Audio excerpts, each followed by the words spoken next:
students. I'm Rachel Rademacher. And I am your boy Simon Smith, and today we are finally back with some Pdub news. First, we met up with seniors Ellie Justy and Kyle Stump to ask them a little bit about their last season of basketball. So, let's take a look. My thoughts and goals for this new season is, since we have a lot of seniors on our team, I think we're really experienced. So when it comes to the tournament time, a lot of us have played in high pressure situations, so I think it's going to be really beneficial for us.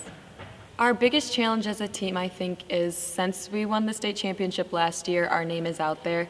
Being a small school, people tend to kind of overlook you, but since we won last year, I think our name's out there, and people just want to knock us out of the tournament as fast as they can. It feels really good earning a scholarship after putting all my hard work into the sport, just because it's the only sport I've ever played basically my whole life.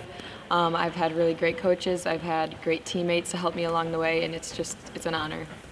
As a senior going into my last season, I think I'm really looking forward to just making another tournament run, going through the regular season, hopefully going undefeated again and making another tournament run for a state title.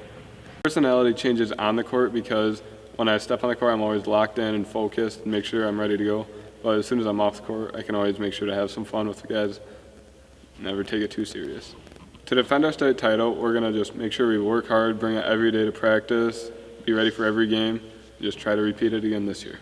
Thank you, Ellie and Kyle, for agreeing to meet with us interviewing. And good luck this season. Many of us see snow fall the night before school, and we hope and pray for a snow day the next day. But little do we know as students how much time and effort it takes just to call a snow day. So we met up with Jeff Diger to learn more about the process of calling off a day of school. Let's take a look.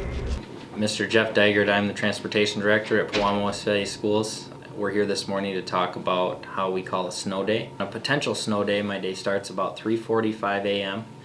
I get up, I get around, I make about a 4.5 mile drive to work from home. Usually in that 4.5 miles, I get a pretty good idea of whether or not there's a good chance of having a snow day. Then consult with Fowler Public Schools Transportation Director, who's on the road about the same time, as well as St. John's and Portland. And then I'll call Mr. Wright, and Mr. Wright will get up out of bed. We'll travel roads.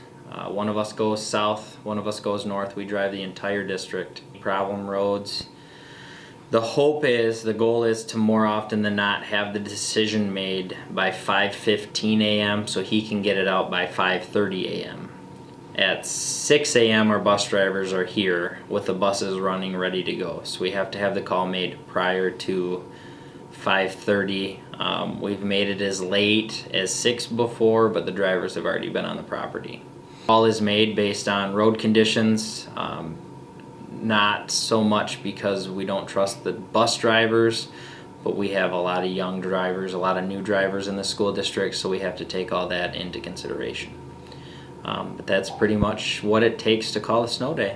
Thank you, Mr. Diger, for finally explaining what really goes into deciding a snow day. And now we're going to talk about a more serious issue here at Pdub, the clocks.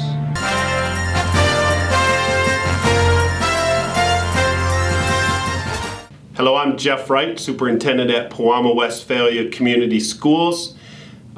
We've noticed that some of our clocks have been off recently and they aren't lining up. They get as much as 12 hours off and 5 minutes off. So it has been very frustrating when one side of a clock will say the correct time and the back side of the clock will say a completely different time. And we're going, what is the problem here? So we're continuing to take a look at what is going on with our clocks.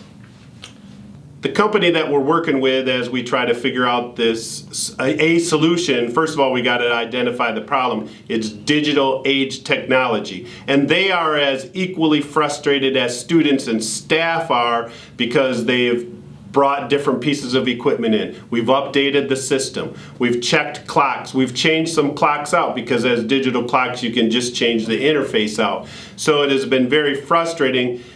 We can reset them at noon and at midnight to try to get them to coordinate together, but some of them just continually run on their own time frame. In regards to when we get this fixed and when we want it fixed, that's where the frustration sets in. Of course, we wanted them fixed yesterday, even in the summer when we started this process of having the clocks fixed. And digital age technology has been very responsive to come out, to run our clocks, to to offer solutions, to meet with staff to get those fixed. So we're hoping over Christmas break that we can really get this nailed down so that our clocks are champion, just like our students are champion. Thank you, Mr. Wright, for letting us interview you so you can kind of explain what's wrong with the clocks and when it might be fixed. Thank you so much for tuning in to Keeping Up with Pdub. I'm Rachel Rademacher, And I'm your boy, Simon Smith. and we'll see you next time.